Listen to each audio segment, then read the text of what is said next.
Find out. She over there glowing all in her pink. That when you texting and smiling, that's boo texting. That's all. Just a little shopping from the phone. That sounds. Yeah, it looks like boo I'm having a text. good day. I had a wonderful weekend. Had a little beach action. Okay. Now I'm getting ready for this power premiere on Thursday. Your girl will be in the house. Everybody went for that one. I did. Yeah. What's up, classy lady? How about you? My day's always going good. I'm getting a memory foam gel hybrid mattress, California King, and I can't wait. She ain't never waking up. No, I had my old bed for 15 years, y'all. And it was just, I just never got around to getting a new mattress. You know how that goes. You got to sleep on it. You got to test it. It's a lot of research that goes on. Hold up. So is that a girl thing, like, that you got that excited with a memory foam mattress? Like, an ankle and I know that's right. I know that's right. All right, well, I guess that's good news for you. Well, while we on the topic, what we got coming up? We got some. I thought you ain't talking to me. Oh, we got good news. We got bad news. We got some good news from Trump, and we got some bad news. So I'm gonna hit y'all with the bad news first. Okay. Like it's now this one. It gets me really emotional talking about this. Mm-hmm. 5 spineless cowards jumped, stabbed, and killed a 15-year-old boy by the name of Lisandro Guzman Ortiz. Ortiz was outside the Cruz and Chiqui grocery store on the corner of East 183rd Street in Bronx, New York. Lisandro was affectionately referred to as Junior. Cops were investigating the possibility that the killing was somehow related to a sex tape circulating on social media. This taping shows a teen boy rapping while a second teen boy had sex with a teen girl whose face is covered with a shirt. Although this was a heinous crime to say the least, this was also mistaken identity, and this is where my heart just sinks for this family. Sources says that the murderous street gang that stabbed Junior with a machete mistook the teen for someone else. Members of the gang has Facebooked the message family members apologizing that they killed the wrong kid. Mm-hmm. These cowards took a life, and then they want to apologize via Facebook. Lisandro was a good kid. He was a member of the Explorers, an NYPD-sponsored club of high school students who received mentoring and encouragement from police officers. Lisandro's mother, Leandra Feliz, 38, spent much of her Saturday praying as she tried to cope with the loss of her son. She says that a little kid alone with no weapon and 5 men with machetes came for one little kid as she sat on her couch where her son played video games. Yeah. The NYPD Chief of Detective Dermot Shea and Chief of Department Terrence Mohana has arrested 5 men who they believe are in connection with Lisandro's death. Anyone with information definitely call the NYPD Crime Stoppers. Yeah, man, that was sad. Unbelievable. Wow. Yeah, and you know what? It's a lot of this. Man, Instagram, social media is really they're on fire right now. And you know what? The good thing is the social media that you talking about crime watchers, they done found pretty much every alleged attacker, abuser, right? Yeah. You know who this it was so sad, man. You can see a lot of the video. They actually showed the video of it happen, right? They released the video of it happening inside the store, and it's just devastating to see. I mean, especially if you have a little boy, if you have children, if you see something like that, man. Yeah, I didn't watch it. I chose. I can't. When I seen the beginning, and my son is 21, but he has that same features like this young man, and my heart just sank. It's like, and this kid wasn't even the kid. Yeah. The kid that they were looking for had a tattoo, and that's how they found out this one isn't. Right. So that was the bad news, you guys. Yeah. And I heard one of the local gangs was, apologized for it. That was the wrong guy, something like that. Apology's not going to bring that mother. No, that's true. That's true. It's just it that infuriates me because even if that were the kid who did it, to take his life the way they did was that horrible punishment that fit that horrible. Crime. So, all right, rest in peace, though. Rest in peace to Rest in peace to Junior. All right, good news, you guys. Trump signed an executive order ending the policy of separating children from the parents of the U.S.-Mexico border. That's great. Yeah. When signing the order, Trump said it was because I don't like the sight of the feelings of families being separated. Good. Yeah, I try to sound like them. Although Trump may have signed an executive order to end the separation of families of the southern border, his administration is not making any special efforts to immediately reunite, get this, 2,300 children who have already been separated from their parents under the zero tolerance policy. The lack of action has created an additional burden for groups that provide legal and social service immigrants, flooding non-governmental organizations with cases. But if that has to be the policy, they need to ensure that there's a clear protocol that ensures the constant communication between the child and the parent. It's the only humane thing to do. Although both parents and children are allocated A numbers, and the A stands for alien identifiers. In their case file, no government body aggregates and tracks them as a family unit. So every kid that comes with their family, they're still considered separated regardless of the age of the child. It's a bittersweet side effect to the widespread outrage has been in a surge of donations and volunteers, particularly one organization, the Refugee and Immigrant Center for Education for Legal Services. They have raised $15 million in just a few days through another social media platform, which is Facebook. The nonprofit will use these funds to expand its legal and social services for immigrants.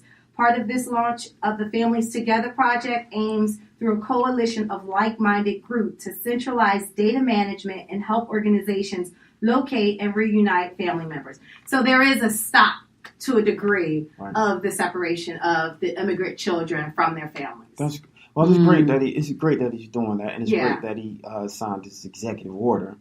However, it shouldn't have been done in the first place. Right. Agreed. Secondly, it's one of those things where, if you are signing this and you reversing everything, you know how much of our tax money will go back into fixing a problem that you caused in the first place. Right. The good thing is that there's not more kids added to that number, but that's still an astronomical amount of kids that are separated from their parents. Exactly. So, kids.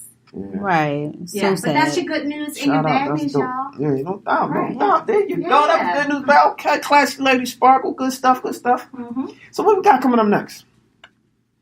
Well, right now we got a little music for y'all. Y'all ready for some J. Cole? We got some J. Cole coming up. But then guess what? We got the Sizzle. So I don't want y'all to go anywhere. We'll be right back after this, y'all. Holla.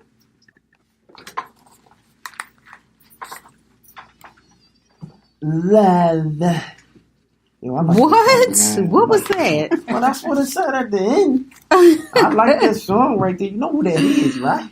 Yes. That's my boy, man. J. Cole. I like J. Cole, man. Yes. His performance at the awards was dope. Yeah. Shout out to Wale who supported him in that. That was good. Yeah, I like Wale. Yeah. You know what we should have did? Maybe we can do that on a wrap-up thing. Remember, we had our predictions for who would win on the BET Awards. Yes. We didn't address that. We're not addressing that today, but we're going to have to do a separate. About that. Yeah, A recap. I didn't. Yeah, because I think I won a couple. I don't of think things, you did. Man. I think I won. And so, remember, we talked about SZA. Guess who won? Yeah, get him. That was the one candidate. Yeah, right. He found the one, right. There you go. So we got coming up next. What we got coming up next, man? We got the Sizzle. Yes, sir. Early. Yeah, so we kind of talked about this before, but I had it on the Sizzle. FYI for Power fans. Season 5 is starting on Sunday. This Sunday, July 1st. Yeah. I cannot wait. Yeah, season 4 went out with a bang. Kind of left us on the edge of our seats.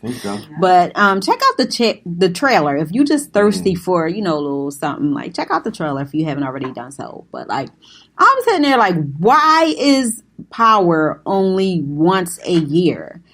I'm getting ready to start a petition. Like, what do you mean it's only once a year? It's that one season once a year.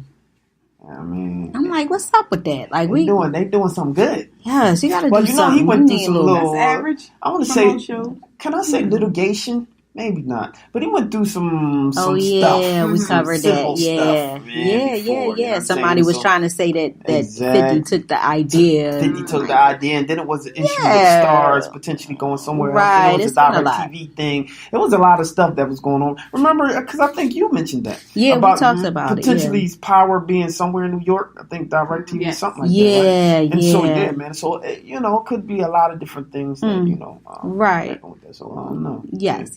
So moving right along. Yeah. Singer-actress Janet Jackson, she's featured on the cover of Essence magazine's July-August issue. Okay. She opened up about her lifelong bouts with depression. Mm-hmm. So in an interview, she says, quote, "I struggled with depression. I wasn't happy with the way I looked. I wish someone had said, 'You look fine. You look healthy.' Being a little chubby is..." Million fans said that. Right. And she said, "Being a little chubby is the least important thing in the world. Enjoy your childhood. Stop looking in the mirror and compare yourself to others," which is some awesome advice. That's great advice. Yeah, but growing up, it's like, I guess maybe I don't want to speak for her, but maybe she didn't have somebody when she was younger. In Hollywood, you try to fit into this box, of what you're supposed to be a size 2. You're, all these things that Hollywood portrays that you should be. Mm-hmm. So and she got in Hollywood early. Yeah. Mm-hmm. Yes. So she basically was saying that, the height of happiness for her was holding her son, singing to him, stuff like that. Mm-hmm. And she's like, happy during these sacred times, happiness is everywhere. Happiness is gratitude to God. Happiness is saying, thank you, God, for my life, for my energy and my capacity to grow in love. So Janet was also honored with the Impact Award at the 2018 Disney Radio Music Awards. Yeah, and she thanked her fans and mentioned how her her father, Joe Jackson, who was just recently hospitalized with terminal cancer. Oh, yeah. She thanked, so sad to hear that. But she's basically saying her mom, dad, siblings made her who she is today. Mm-hmm. Yeah, so facts. Mm-hmm. Absolutely. Yeah, and I think it's a good thing that she's kind of speaking out about depression, because it's like something that doesn't get addressed a lot, and depression leads to other things. I don't know who on the face of this planet has never been depressed before. Yeah. I won't talk about the clinically, because you have people that argue, well, are you clinically depressed? Look. It's just a sad day. Just a very sad day that may last more than one day. Right. And so, it's good to be depressed, man. Talk to somebody. Yeah. And finally, so reports surfaced claiming that Cardi B and Offset are married. So TMZ reported that a source close to the couple told TMZ that Offset just woke up one morning and looked at Cardi B and was like, "Marry me." So of course she said yes. Then that I hate you. Then that same day, and this is going back to before she was pregnant, because all this supposedly happened before she was pregnant. Mm-hmm. But that same day, TMZ reports that, they hired an officiant to marry them at the house that same day. Mm-hmm. So because But he gave her a huge ring too in her concert, right? Right. So, they said because at that time, because the marriage was such a spur of the moment thing, there was no engagement ring. Hence the spontaneous supposed proposal at the 2017 Powerhouse concert here in Philly in October. So that was basically him. This is, what a source close to Cardi is telling TMZ. But that was supposed to be Offset keeping his promise to Cardi B and getting her the ring. Okay. Well, that's boss. Like, get up. Think about nobody else. Right. Exactly. I like that. Yes. That's so beautiful. Love is a beautiful thing. Yeah. That's a beautiful thing. You got the beautiful money to support it back. Yeah, but apparently Cardi. When did the marriage license and the paperwork and all that take place? I know, right? Right. Well, because otherwise y'all ain't married. Y'all know that people handled that already. They probably had all those. I guess when you got money, they make it happen right then and there. Right. With Cardi personality, be like, you ain't got no city hall laws don't change because you got money. Right. You know they drew those papers real fast. You already know that. Well, maybe they was in Vegas. Stay in Vegas. So But we don't know. yeah, but apparently Cardi had caught wind of the reports. So once they surfaced about her and Offset get married, and then she tweeted, "This is why." Oh, I was gonna try to do it, but this is why. I named my album "Invasion of Privacy" because people will do the most to be nosy about your life. Well, F it. So at that point, she's like, there are so many moments that I share with the world, and then there are moments that I want to keep for myself. That's right. Getting married was one of those moments. Our relationship was so new, breakup and makeup, and we had a lot of growing up to do, but we were so in love, we didn't want to lose each other. So one morning in September, we woke up and decided to get married. So that was basically confirmation of the rumors. So congratulations to Card Set. What's her last name now? Oh, God. Migos. Cardi Set.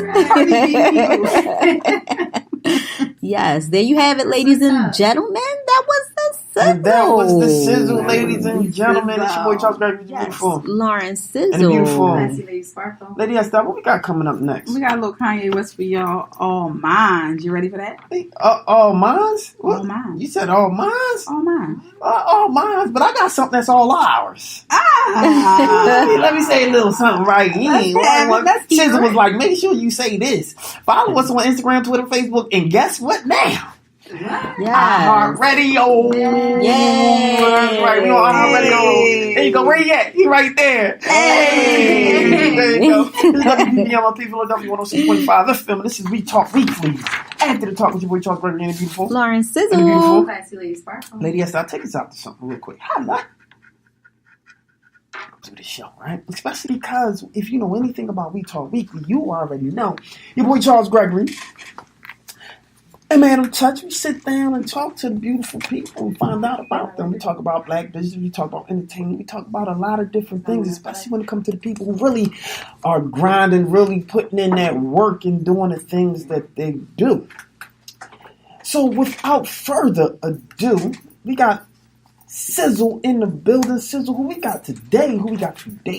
So we have the cast of Boston2Philly, and Boston2Philly has developed a strong and supportive fan base primarily in the black film industry by screening in major festivals and hosting Q&As to sold-out theaters, namely in Houston, North Carolina, Miami, and most recently the Las Vegas Black Film Festival, where leading actors Mia Mendez and Ralph Celestine, yes. Yeah, so I was practicing that before, but I knew I was going to mess it up. Anyway, my apologies. But they won Best Actor and Best Actress, which is a few of the highlights. Boston2Philly most recently won Best Film at the Motion Picture Association of Haiti Award in the fall of 2017. Over 300 Philadelphia artists, actors, and professionals were involved in the feature film through supporting roles and extras. The first ever Black Episcopal Church, St. Thomas Episcopal Church in Philadelphia, is featured in the film. During the making of the film, many tragedies occurred that played into the making of the project, including the affluenza controversy, Black Lives Matter movement, and many other protests calling for racial equality. So welcome to the show, cast of Boston2Philly. There you go, the cast of Boston2Philly. Listen, I love it, man. Now, I had opportunity, to see a few different interviews. Who was it that? The producer, the director? Who did we see, Sizzle? Who were we watching? That was the interview of the director, writer, actor, Ralph. Right, Ralph, right? And he talked a lot about, what made him write that particular show. And it won a lot of awards, right? Yeah. It won like 13 awards or something crazy like that, right? It won a lot of awards. Wow. So y'all was putting in that work, all right? Yeah. And so before we go into a lot of the details with, the show and the actors and all that went into it. I want y'all to kind of introduce yourselves, and then we go from there. Yeah. All right. Named Jamil Farrar Jr. On the film, I was the first CEO, which is the main camera operator for the film. Okay. I actually didn't start out with that position. We can talk about that a little later, though. Okay. But yeah, it was just a real good experience. It was the first time I was working on a full motion film. Actually, I came on as a PA. That's what I came on as. Oh, so you're not cast, you crew. I'm crew. I am crew. Okay. Yeah. I came on as a PA, and at the time there was a lot of things going on, that I had to get used to with coming on the first time being on set like that. And I ended up being in the right place at the right time. The camera person, he actually ended up dropping out. So I said, hey, I got some, I have some skill set in that field if you, want my expertise. Wow. So that's what I actually studied in school. And he said, all right, cool. Next time you come on set, bring your camera. Let's see what you could do. And that's how I actually ended up being a main camera operator for the rest of the film. Wow. So I got to talk to him early on. And yeah, it was a great experience. But yeah, that's what I did on the film. I wonder if that camera guy is like kicking himself now.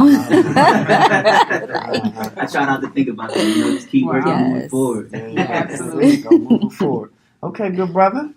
Yeah, how y'all doing? Uh-huh. My name is Todd Birch. I play Coach George in Boston2Philly. Winner of Best Supporting Actor, the Motion Picture Association at Haiti in Boston 2017. Awesome. No doubt. That's dope. And we go back a little bit, my brother. You know what I'm saying? He came. He was a guest on our show before. Putting in that work, and you still doing it, huh? Yeah, still doing it. I actually started off with Nakia Dillard. He was one of the panelists that night. I started with him 5 years ago. Yeah. Somebody believed in me, told me to go take some of Nakia's classes, and Boston2Philly was actually one of the first interviews I went on. I found it on this Facebook group called Auditions. I went in, and me and Mendez was like the only two from Philly there. Wow. That night, like there's people from Delaware, people from Pittsburgh, people from Lancaster, and then the buzz started to catch on. Right after us, we got casted. It was beautiful. Hit the ground running. Dope. That's dope. Shout out to Philly. Shout out to Nakia Dillard, man. Friend to the show. Great guy. Great guy. So shout out to the kid. Okay, my brother. He in the cut like, I'm just chilling, I'm just chilling, ain't about nothing. I'm just vibing, I'm just enjoying the atmosphere, I'm John Armand Jameson. I play the character G in Boston2Philly. I actually got on this because I auditioned to be an extra. Because I auditioned to be one of like the thugs or whatever, and I showed up early. Wow. And the person who was supposed to play G showed up like an hour or two late. And Ralph was like, if this guy doesn't show up in like the next like 10 minutes, you're playing G. And I didn't know who G was. I'm just like, okay, whatever. The next thing you know, he said, yo, you're playing G. I'm like, great, who's that? He's like, that's one of the leads. I was like, okay. So then he was like, yo, you got like 20 minutes to memorize this script for this scene. I was like, bet. So I just went from there. No doubt. That's scary. That's amazing. We had a similar story because the guy that was supposed to play Coach George didn't show up. And he was like, yo, this is my Coach George. He's like, I don't even want to see anybody else if he show up. Wow. That's Crazy. People kicking themselves. I know that's right. You know what? You can't underestimate the power of just showing up. On time and early. Showing up. Just showing up, period. Because it's a lot of times where, I might not get it. I might not do this. Or it might not work for me. And then all of a sudden, 30 people saying the same thing. Right. And the one person that's like, I'm just going to do it. Forget it. I ain't doing nothing anyway. They go and guess what they get? The part. The opportunity. And then you only had an extra role. You could have been like, oh, I'm not worried about. Because it's no small parts. It's no small. Because I was just getting kicked out of school. I got kicked out of school, so I was heading home, and I'm like, what am I going to do? Wow. Well, fix that one. Yes. I ended up graduating later. I just recently graduated. Congrats. Awesome. Yeah. Awesome. I ended up graduating from Lincoln University. Shout out to Lincoln. Yeah. HBCU in the building. Yes. HBCU love. Yes.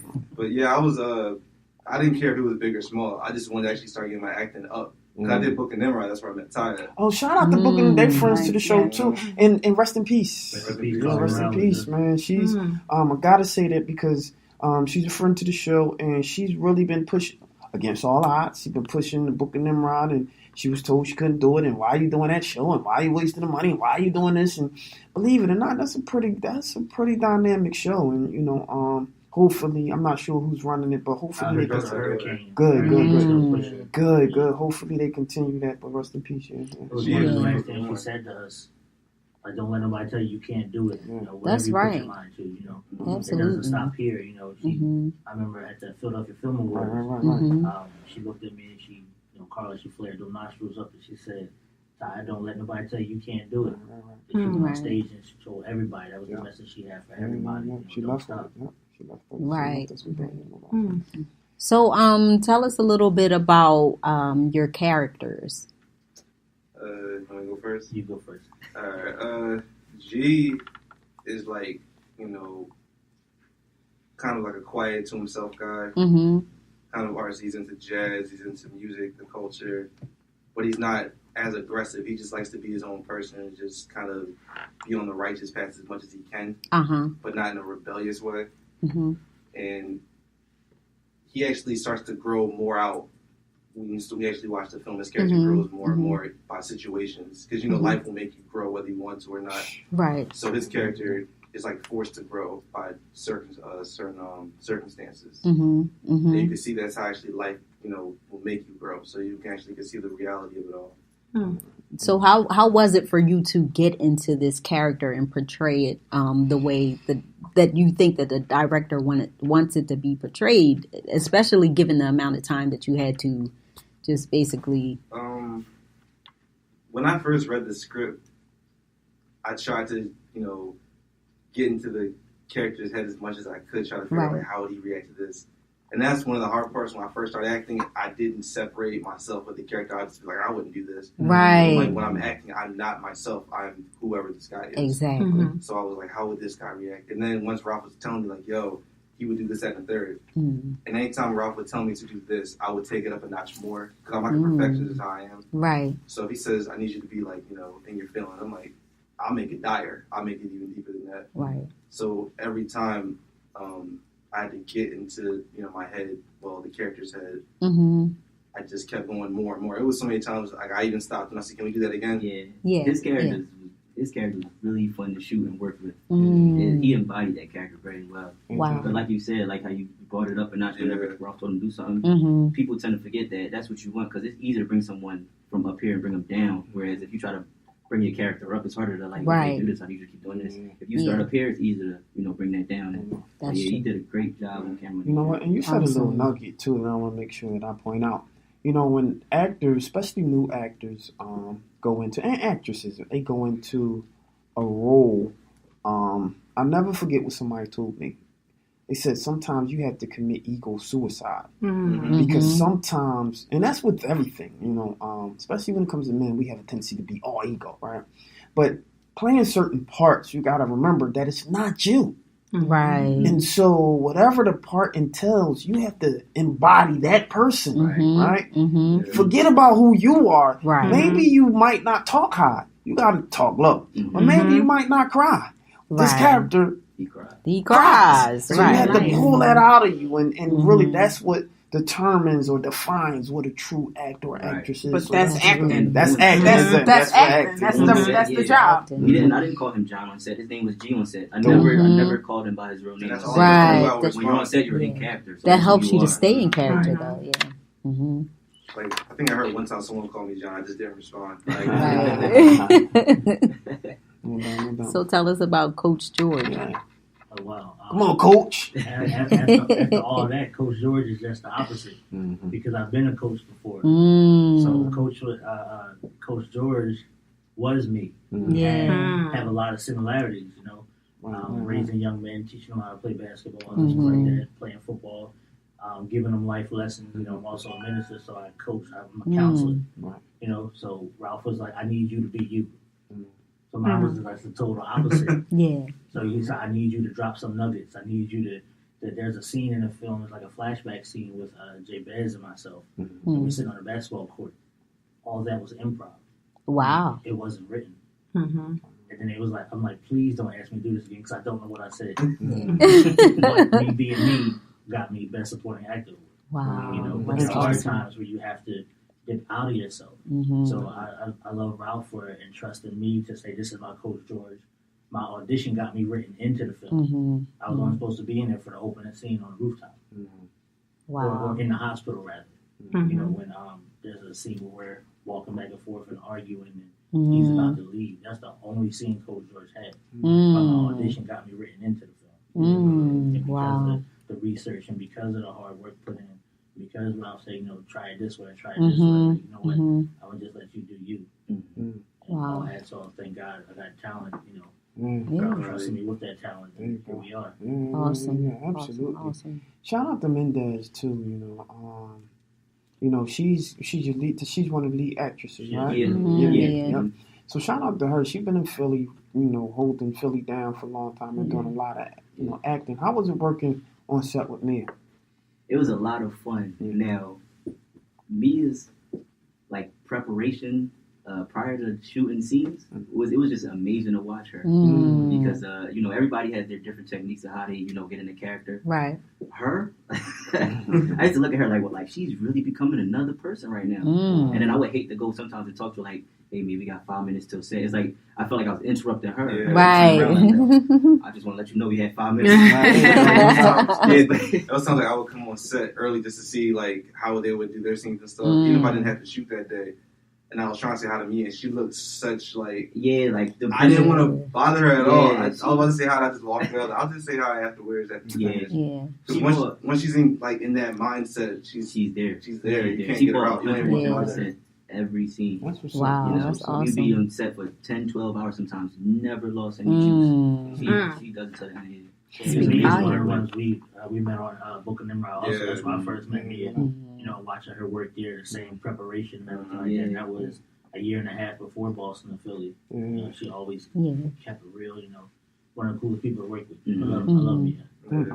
Interesting, man. She's been doing a lot of acting. Let's talk a little bit about you know, I'm gonna jump back into from Boston2Philly, right? But I want to talk a little bit about the time that we're in right now, right? And it's becoming a beautiful time to see black plays, theater, television, movies. How do y'all feel about being part of this culture that's pushing the ball forward? The black, I don't want to say black agenda, but pushing our people forward in more culture and theater and movie and art. I think it's great. I see it as like a second coming of a black renaissance.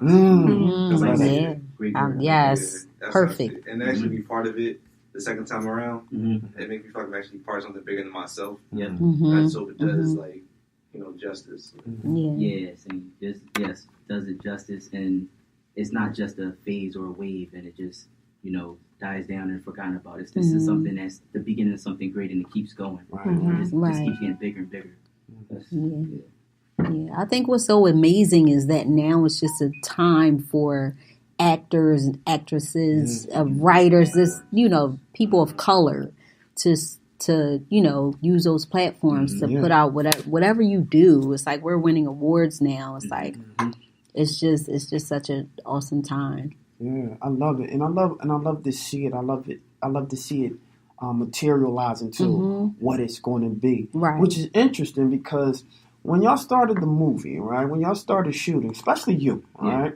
When y'all started shooting, did you believe that what you were shooting would turn into what the end product actually is, or did you think, you know what, this could have been better? You know, what was actually going through your head when you started just shooting? You know. So for this one, particular. Yes. So it's all about the mindset I came in with. At the time, I was a recent graduate, and I was just, I'm like, I have my degree in film. You know, I want to get a job out here. I'm applying.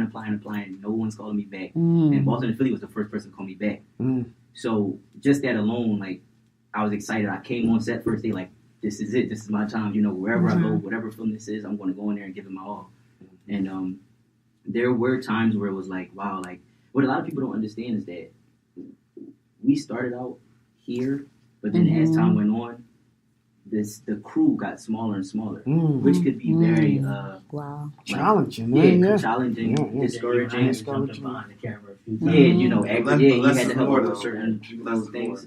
But I stuck with them. It's all about being persistent, and then you start to develop a mindset. Well, all right, they want to stop. We gonna keep going. Now I felt obligated to show them we gonna do this, and we gonna show them why it's this. You know what I mean? So I always hope for the best, and I didn't know what to expect, to be honest. It was just like, let's just do this thing, and we gonna see where it takes us. And I think I always kept that positive attitude, and that's the one thing that me and Ralph that made us click. He always kept that mindset, like, oh, if there's a roadblock here, we're going to find a way around it. We're going to find a way. We're going to keep going. We're not going to let this stop us. Because we ran into a lot of roadblocks shooting this film. And, just to see the end product now, it's like, it was all worth it. All that hard work, all them long hours, I feel great. I didn't know what to expect. So, just to see what it came to now, it's like, this is great. Like, you feel good. Right. Well, rewarding. Yeah. No doubt. So what do you guys think about, I guess, the material or the subject matter that was in the film itself? Like, I think one of the characters talks about depression and cutting herself and stuff. Yeah, there were a lot of key points talked about in this film. It touches a lot of sensitive subjects. Like you say, self-harm, some slight racism, police brutality, hot topic of the day. Right. Very hot topic, just, abusing your authority. There are a lot of things touched on, and I think it came out at a perfect time to, just for everyone to see. And because the film is character driven, there's so many storylines. It's like, I love to relate this movie to Crash. You guys ever seen Crash? Storyline starts here, but then by the end, you see how it all comes. That's exactly how Boston2Philly is. It's story driven, and it touches on a lot of sensitive subjects, but it's very relevant, and it opens it up for a conversation. I want to because you mentioned abuse of authority, and something that we have spoken a lot about was about the the Me Too movement, and a lot of women in media. Right, women in Hollywood, women in film and television, and I work with a lot of women, as you can see, and I treat them a certain type of way because I feel they're my equals, right? So you as men, right, on a movie set that's shooting, do you feel any type of responsibility in kind of showing that men aren't the way that they may be perceived, especially when it comes to black movies? Absolutely. Yeah. Absolutely. I have daughters. Yeah. I have children. Carl Morales gave me my first shot, to pick up a camera and shoot and direct. Somebody who believed in me. Right. So she was like all of our mother. So you see Eli and Lou, twin filmmakers, two sisters, doing it. Hurricane Morales doing it. Adiva Gordon doing it. There's so many out there you can name. Who are filmmakers, who are creators, women creators, and then when you're on set, me personally, you kind of feel like protective over them, to make sure that they're not being taken advantage of, to make sure that they're not being groped or molested, or being verbally abused and things like that. That's to me personally. Right. I'm not going to let that happen to anybody on my set. If it's in eye view, if they feel close to me, and I know that sometimes, I'm very humble. So I'm not trying to be arrogant or anything, but people will gravitate towards me. Carlin Rowley used to say, I feel a certain type of peace when you step on the stage. And it's not, I believe that's Christ-driven. I don't believe that's anything. Right, exactly. So when you walk that way, people will gravitate towards you. I feel as though that the women in media have stories to tell too. Like it's not just work for everybody out here. We see Ava DuVernay, if I'm saying her name right. I was just at the ABFF in Miami, and you see a lot of black women. They making moves right now. So we talk about the movement. We have stories to tell. People are telling stories about abuse. People are telling stories about suicide. People are telling stories about depression. And people are telling stories about the police brutalities and senseless gun violence and things like that. So we have stories to tell, and now no one can tell us. We have cameras here, so we can tell our stories. Right. Awesome. Yeah, absolutely. Yeah. You know what? And I'm always for the narrative, for us to tell our story. That's why we created this platform. It's for us to tell our story. Somebody else going to tell it for us. Right. But for us to also be able to give somebody else the platform. You know, I mean, who knows? Y'all might be here and somebody sees our show and say, "Wow, we want to talk to these gentlemen." You know what I mean? And so that's why we do what we do. We don't worry about the accolades. We worry about the praises that we're able to give to ourselves. You know what I mean? And so, yeah, I just want to, you know, thank you guys for coming out. But before we let you go, because we only have a few more minutes and we got to get to another segment, how can everybody get in contact with you guys and learn more about either the movie, the show, what you guys are doing, your social media, what you guys are doing, all of that good old stuff? To find me personally, hit up my Instagram, Johnny Blaze 2 with 2 H's. Facebook, John Amon Jameson. For the movie, you can actually look it up. It's on Amazon Prime. All right. That's the perfect way to see that. There you go. Boston2Philly on Amazon Prime. Yes, sir. That's what's up. Yeah. How about you? Ty Birch, TAIBIRCH, 2 separate words. You can find me on all social media platforms: Facebook, Instagram, Twitter. What was your other question, brother? Where can they find you? Yeah, there you go. Yeah. I remember an 8-page monologue, but I forgot your question. You can find the film on, there's trailers on YouTube. You can find it. We have a page, Boston2Philly, on Facebook. There's word Boston, the number 2 Philly, all one word, PHILLY. You can also search on Amazon Prime both ways.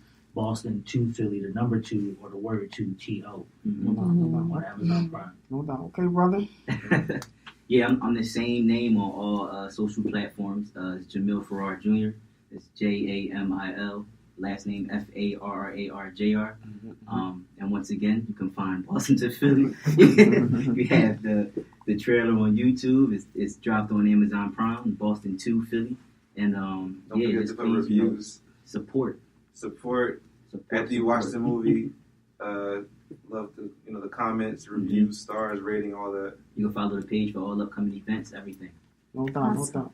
Well, that's great. There you go. Well, there you have it, ladies and gentlemen, man. It's your boy, Charles Gregory, the beautiful Lauren Sizzle. I'd like to thank you guys for coming to the show. Y'all got to come back. Yes. Thank you. It's been a pleasure. No doubt. You definitely got to come back, man, and give us some more of that love, man. And you guys keep doing what you're doing, man. And before we go, man, we wanted to get into some love and relationships, but we got about a minute. No, we gonna jump right into it. We're not even gonna do it. Okay, so I want y'all to all tune in. So, what did you think about the show, Sizzle? I thought it was Today's Show? Yeah, Today's Show. It was dope. I enjoy every minute of it. I wish we had more time to, be able to continue this conversation. No doubt.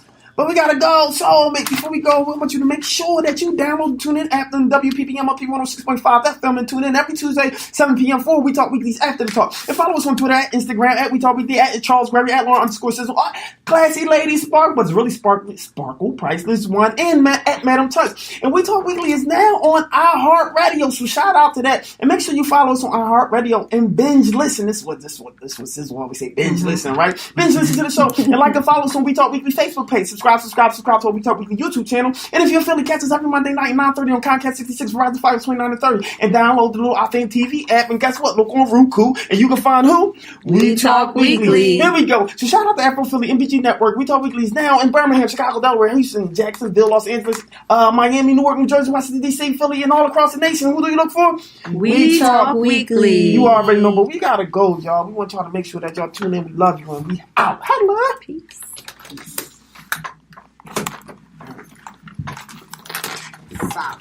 Yeah, the music, the talking while you was talking. Yeah.